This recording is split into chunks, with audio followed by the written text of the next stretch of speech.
evening today. We greet you. It's a pleasure to meet you, even if only by video conference, only a virtual meeting. We had very much hoped to meet you in person, but it wasn't possible for you to come here.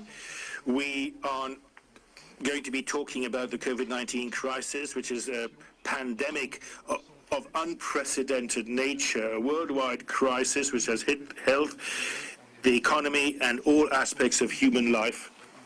And this pandemic requires a global response, an international response. And I'd like to thank India for the cooperation your country has shown with the EU. I'd like to pay tribute to your role nationally, your mobilization, but internationally, the role you've played multilaterally in combating this pandemic.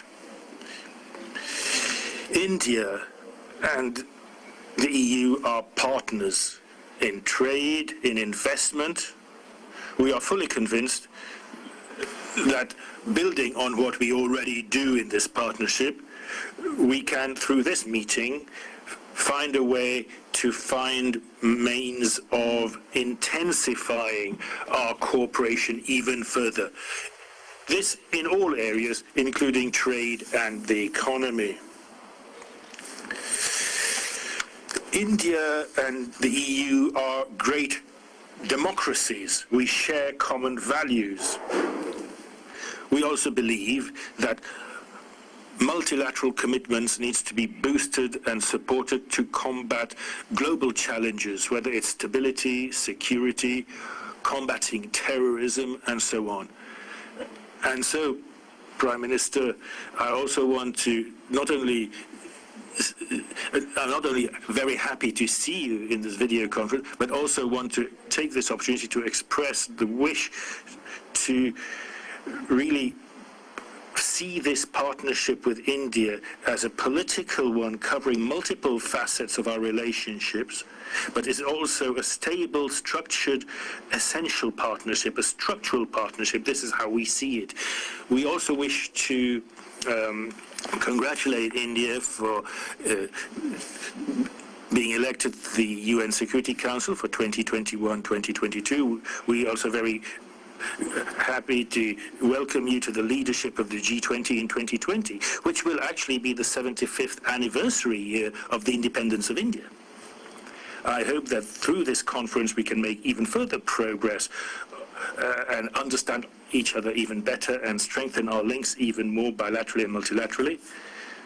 And I hope that when it will become possible again, when the health situation changes, we will be able to meet personally again too. So this is what I wanted to say by means of introduction. And if I may, I would now like to ask President von der Leyen to take over, and then I would ask you to make your introductory comments too. Ursula, you're next, please. Thank you, Charles, and dear Prime Minister. It's a pleasure to see you again. And I very well remember my visit to India a few years ago. So it's wonderful to see you now. Unfortunately on screen, I would have liked and preferred to visit you personally. But, well, these are difficult times and therefore unusual measures have to be taken. I'm very much looking forward to our exchange. Me too, I would like to offer my sincere congratulations on twice, on two topics. First of all, indeed, on the positive vote in the United Nations, and secondly, on securing the G20 presidency in 2022. So there is a lot of work ahead of us together. I will not, right for my introductory remarks, go too much in depth because we have a packed agenda. It's a pleasure to see you again.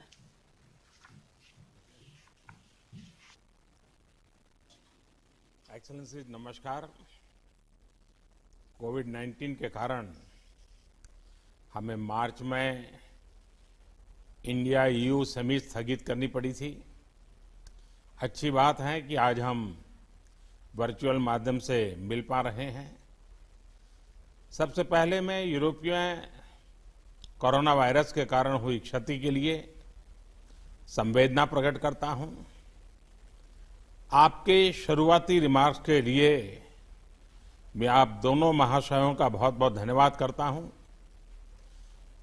आपकी तरह मैं भी भारत और EU के संबंधों को और विस्तृत और गहरा बनाने के लिए प्रतिबद्ध हूं। इसके लिए हमें एक दीर्घकालीन स्ट्रेटेजिक पर्सपेक्टिव अपनाना चाहिए।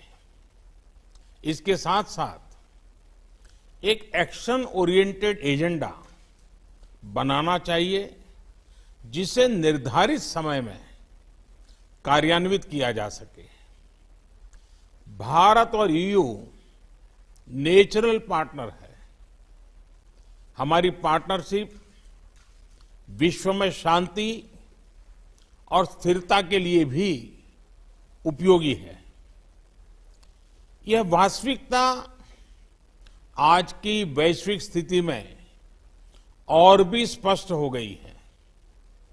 हम दोनों ही डेमोक्रेसी, प्लुरलिज्म,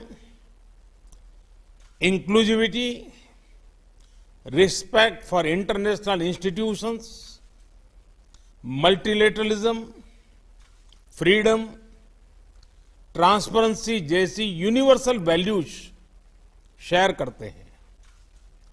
कोविड-19 के बाद आर्थिक क्षेत्र में वैश्विक स्तर पर नई समस्याएं उत्पन्न हो गई।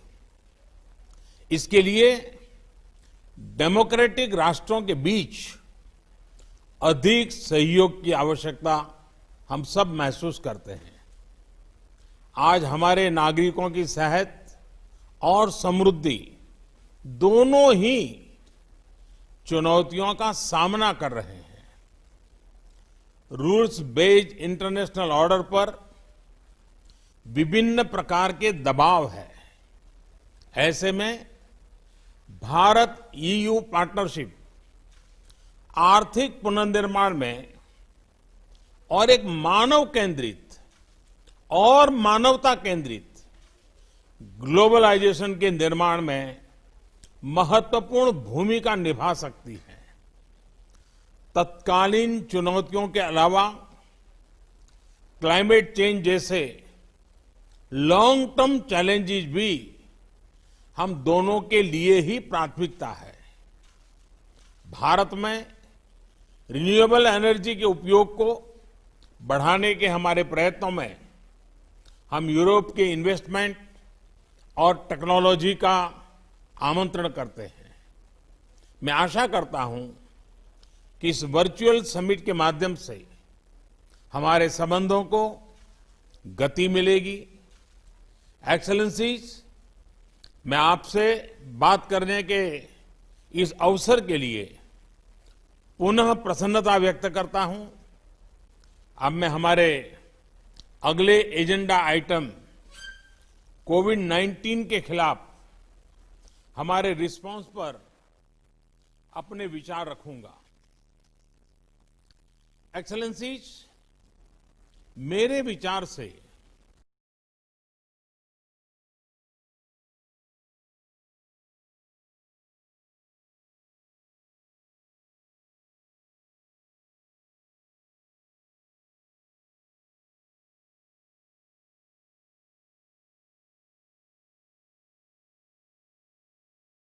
मानव केंद्रित ग्लोबलाइजेशन की आवश्यकता है। इस नए स्वरूप के ग्लोबलाइजेशन का फोकस देशों के बीच लेन देन से हटकर मानवता के साझा चैलेंजेस जैसे पेंडेमिक्स, क्लाइमेट चेंज और टेररिज्म उस पर केंद्रित होना चाहिए। इसी स्पिरिट से इस महामारी के दौरान भारत ने स्वयं के नागरिकों के साथ साथ अन्य देशों का भी ख्याल रखा है।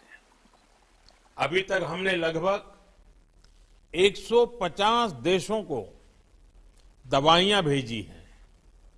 अपने क्षेत्र में एक साझा रिस्पांस बनाने का भी इनिशिएटिव लिया है। ईयू और उसके सदस्य देशों ने accelerating the access to COVID tools की जो पहल ली है उसका हम स्वागत करते हैं। भारत के रिसर्चर्स और फार्मा कंपनियां इस ग्लोबल प्रयास में अपना योगदान देने को तैयार हैं। एक्सेलेंसीज,